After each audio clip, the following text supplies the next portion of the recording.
Hi, I thought I'd begin telling you a little story about the moment when I first realised how lucky I was to be with Rita. It was a Saturday morning and she was sitting on the sofa writing in a journal, and I asked her what she was writing and she showed me, and it was just one word in Portuguese, two words in English: thank you, written over and over and over and over and over again, page after page of it.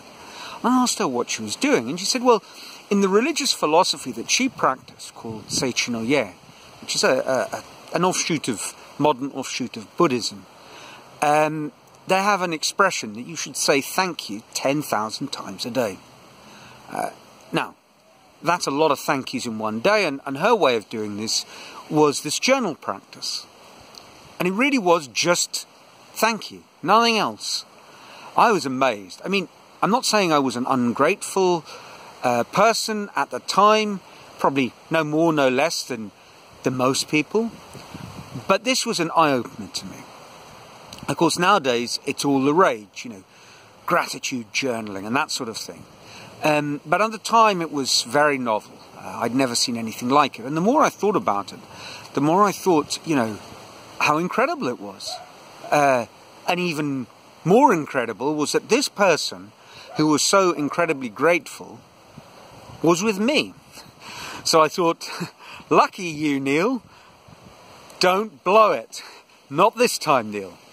And luckily I didn't, you know, and I am very grateful that we are together.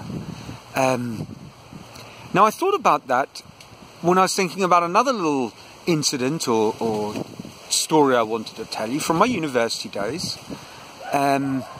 that ties into what I've been talking about the last few videos.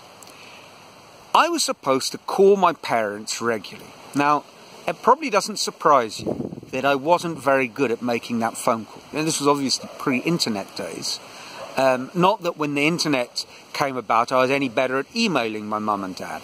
But I certainly wasn't very good at making phone calls. And once we'd got over that initial annoying bit where your mum would ask why you didn't call, you know, something could have happened to you, you're so ungrateful, don't be mean, and all that sort of thing, it really didn't matter what we spoke about. It could be good news or bad news or just banal, everyday, day-to-day sort of stuff. The thing was, I always felt better after making a phone call. I had a little spring in my step. And it's often struck me how interesting that is. You know, you do something that isn't necessarily particularly enjoyable, but you feel good afterwards. You know, years later, when I was working in the British schools in Lima and in Sao Paulo, the children followed the Baccalaureate Internacional, and they had to do community service of some sort. And what was incredible, it didn't matter what background they came from, you know, how fortunate they were, and frankly, on some occasions, how spoilt they seemed to be on a day-to-day basis in school. When they got their hands dirty, put themselves out and helped the kids or the pensioners or the cancer sufferers or whoever it was that they were helping, they seemed incredibly happy, you know, not just deeply moved, but happy. And once again, they had that spring in their step. By the way, if I seem to have a spring in my step, well, not a step, a spring in my sitting, it's because I'm, post the rainy season, we seem to be inundated with ants. Well, no surprise there. And they seem to like nibbling on my toes, which is frankly annoying. I'd find another spot, but they'd find me. They're the Chuck Norrises of the insect world. You know, you can run, but you can't hide from ants. Anyway, you know, back to gratitude and doing the right thing. I think that's what it is. You know, if you're grateful and you do that thing that you know you should be doing, and you immerse yourself in those two activities, at the end you feel happy. Now, I don't know how that fits in with our equation.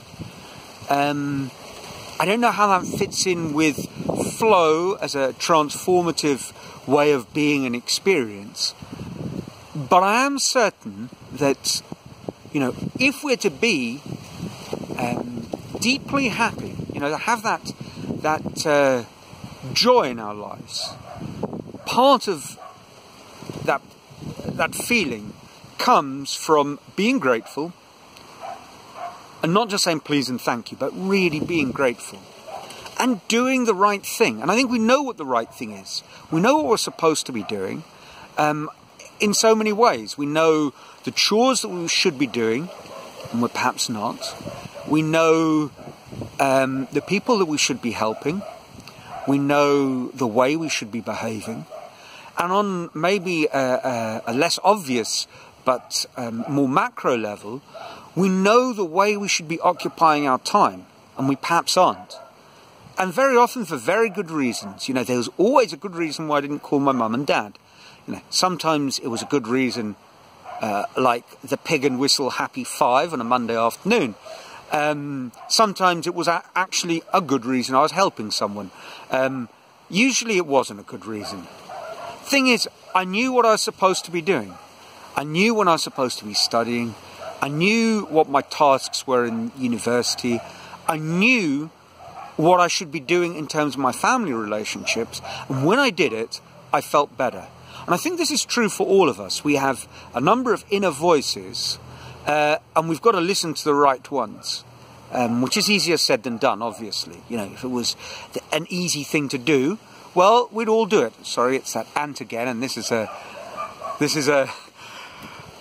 slightly more aggressive version. Thank God I don't live in the Amazon with these soldier ants, because I think that would make filming frankly impossible. But